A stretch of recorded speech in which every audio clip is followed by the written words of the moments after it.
Haleluya, haleluya, shalom blessed people. Kiranya berkat dan damai sejahtera Allah di dalam Tuhan Yesus Kristus menjadi bagian kita sepanjang hari ini. Bersama saya, Pendeta Theodorus dari channel Rumah Berkat, House of Blessing. Tema kita hari ini adalah, kita ini rumah doa atau sarang penyamun. Firman Tuhan terambil dari Injil Lukas pasal 19 ayat 45 sampai 46. Mari kita baca bersama firman Tuhan. Lalu Yesus masuk ke bait Allah dan mulailah ia mengusir semua pedagang di situ. Katanya kepada mereka, ada tertulis, rumahku adalah rumah doa, tetapi kamu menjadikannya sarang penyamun. Saudara terkasih dalam Tuhan, ini adalah salah satu kisah yang sangat populer sejak saya atau saudara sejak di sekolah minggu. Kisah di mana Yesus masuk ke bait Allah di Yerusalem, namun kemudian ia menjadi sangat marah dan mengusir semua pedagang yang ada di situ. Nah, saudaraku, Yesus marah ketika melihat bait Allah tidak lagi menjadi tempat yang sakral bagi umat yang ingin beribadah di situ. Bait Allah bukan lagi menjadi rumah doa yang kudus, tetapi bait Allah itu sudah seperti sarang penyamun, kata Yesus. Nah, bait Allah itu sama dengan rumah Tuhan, di mana umat itu seharusnya datang karena rasa rindu untuk berjumpa dengan Tuhan di dalam doa-doanya. Memang pada waktu itu saudara, bait Allah telah menjadi pusat perbelanjaan untuk keperluan ibadah korban. Tujuan awalnya sih baik, untuk memudahkan umat yang datang dari jauh agar mereka tidak perlu membawa sendiri hewan-hewan korbannya.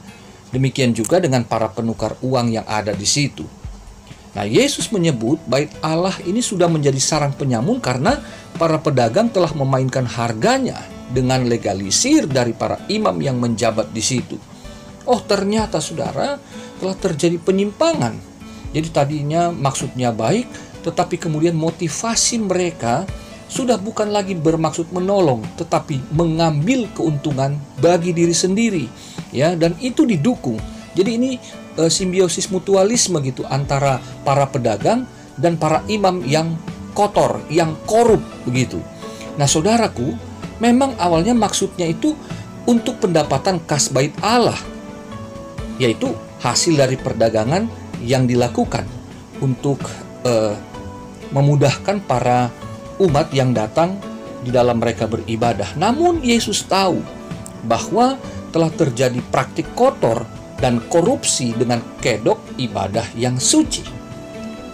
Kemudian saudaraku, kita lihat betapa Yesus sangat marah karena bait Allah yang seharusnya menjadi rumah doa di mana umat datang dengan hati yang tulus dan penuh syukur kepada Allah, ternyata telah menjadi lahan komersial yang sangat menodai kesucian dari ibadah itu sendiri. Jadi bukan hanya menodai bait suci itu, bait Allah secara gedung, tetapi Yesus menunjuk pada esensi ibadah yang telah dikotori oleh korupsi yang terjadi, yang dilakukan khususnya oleh para imam. Ya, para pedagang otaknya bisnis, tetapi kemudian para imam justru mendukung apa yang terjadi. Nah, saudaraku, di kemudian hari Rasul Paulus menegaskan bahwa jemaat adalah bait Allah di mana Roh Allah berdiam di dalamnya. 1 Korintus 3 ayat yang ke-16. Nah, bait Allah di sini menunjuk pada gereja lokal, khususnya di Korintus pada waktu itu. Sedangkan di 1 Korintus 6 ayat 19, tubuh fisik jemaat itulah yang disebut sebagai bait Roh Kudus. Jadi di 1 Korintus 3:16 itu bicara tentang jemaat yang komunal, sementara 1 Korintus 6 ayat 19 menunjuk pada jemaat yang individual. Nah, saudara, dari kisah ini mari kita menarik pelajaran yang dapat kita renungkan, ya, sebagai hamba Tuhan, sebagai jemaat. Mari kita renungkan, apakah kita ini rumah doa ataukah kita ini sarang penyamun? Nah, mari kita lihat dulu. Yang pertama, sarang penyamun. Saudaraku yang terkasih, bahwa kita harus berhati-hati, ya, bahwa seorang pendeta itu bisa salah, ya, dia manusia. Saudara perhatikan, ketika ada seorang pendeta yang mengkhotbahkan Injil kemakmuran, teologia kemakmuran, ya, maka apa yang dibincangkan selalu tentang uang, selalu tentang keberhasilan, kesuksesan secara materi, hal-hal yang kekal, hal-hal yang spiritual, hal-hal yang menunjukkan pengorbanan iman, bukan pengorbanan uang. Karena Injil kemakmuran selalu bertumpu pada kekuatan uang. Anda adalah orang yang sukses, selalu khotbah-khotbah yang seperti itu. Dengan iman, pakai iman, Anda pasti berhasil. Dengan banyak berkorban, saudara pasti berhasil. Nah, ini yang telah menjadikan gereja sebagai sarang penyamun.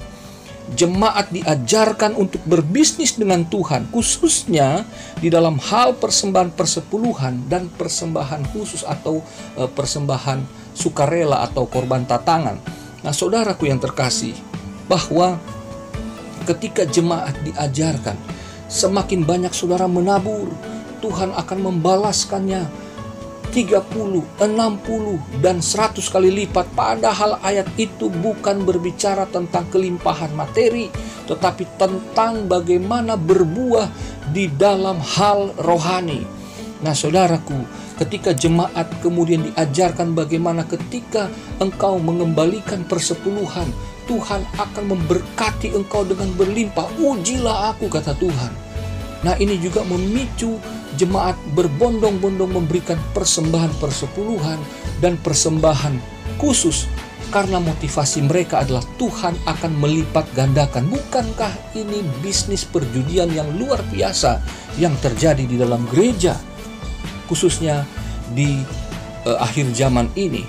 Nah, saudaraku yang terkasih, jemaat diajarkan untuk menjadi penyamun, bukan memberi kepada Tuhan, tetapi justru mau merampok Tuhan, berbisnis.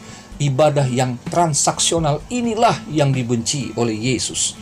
Nah, saudaraku, kita juga harus menyadari bahwa sebagai gembala saya pernah mengalami ini, bahwa ada jemaat yang bisa saja menggunakan kemiskinannya ya untuk mendapatkan keuntungan secara finansial dari gereja atau anggota gereja, bahkan dari gembala jemaatnya. Jadi selalu ingin diperhatikan bahwa ini adalah roh penyamun, ya. Bagaimana ia ingin selantiasa mendapatkan uang dari gereja, bahwa dengan kemiskinannya kas diakonia itu wajib menopang dia setiap waktu, kapan dia butuh, gereja harus menolong dia. Nah, saudaraku yang terkasih, jadi penyalahgunaan ya daripada apa yang diberikan oleh gereja, maka itulah yang disebut jemaat yang membangun sarang penyamun di dalam dirinya, ya, bahwa ketika ia tidak diberikan pertolongan secara finansial, maka ia bisa kecewa, ngambek, dan bisa pindah gereja. Itu yang pernah saya alami dan saksikan. Nah, saudara, tetapi mari kita belajar. Kita harus menjadi rumah doa. Yang kedua, ini adalah rumah doa di mana sebagai bait Allah, tubuh kita adalah persembahan yang hidup, yang kudus, dan yang berkenan kepada Allah. Itulah ibadah kita yang sejati. Roma 12 ayat 1. Jadi, kita adalah rumah doa, yaitu tubuh yang dipersembahkan bagi Allah. Nah, saudara, sebagai bait Roh Kudus, tubuh kita harus dipakai untuk memuliakan Allah, kata 1 Korintus 6 ayat 20. Jadi kita adalah rumah doa, di mana tubuh yang dipakai oleh Roh Kudus itu adalah untuk memuliakan Allah, bukan untuk mempermuliakan diri sendiri. Jadi orang yang semakin dekat dengan Tuhan, semakin banyak doa, semakin banyak menyembah Tuhan, bahwa ia sadar bahwa Allah lah yang harus dipermuliakan, bukan dirinya. Karena ia adalah tubuh Kristus, di mana Kristus itulah kepala yang harus dimuliakan. Haleluya. Nah, saudaraku, bait Allah perjanjian baru bukanlah di mana atau kapan atau bagaimana kita menyembah, tetapi dengan siapa kita menjalin hubungan, yaitu Allah. Saudaraku, Yesus lebih besar dari Allah perjanjian lama. Jadi, kita adalah rumah doa, yaitu pribadi yang menjalin hubungan dengan Allah di dalam nama Tuhan Yesus Kristus. Dialah pokok doa-doa kita seumur hidup. Jadi, sebagai rumah doa, mari kita sadar bahwa kita ini ada karena Tuhan. Jadi ketika kita berdoa, kita tahu doa adalah nafas kita. Tanpa doa, pada hakikatnya kita tidak akan pernah mengerti bagaimana berhubungan dengan Allah secara sederhana. Hanya dengan doa, hanya dengan pendekatan melalui pujian, penyembahan, ucapan syukur kita yang menjadi doa, yang menjadi penghubung antara kita dengan Allah yang tidak kita lihat tetapi kita imani itu. Dengan demikian saudaraku, rumah doa adalah diri kita yang senantiasa kita pakai untuk bersama-sama, baik itu berjalan di tempat yang menyenangkan ataupun di tempat yang sulit. Tapi kita percaya karena doa, maka kita akan merasakan kehadiran Tuhan di dalam hidup kita, di dalam kita melewati masa-masa sukar seperti sekarang ini. Kiranya Tuhan memberkati saudara. Sampai jumpa di vlog berikutnya. Jangan lupa terus percaya, berdoa, dan bersemangat di dalam Dia. Haleluya.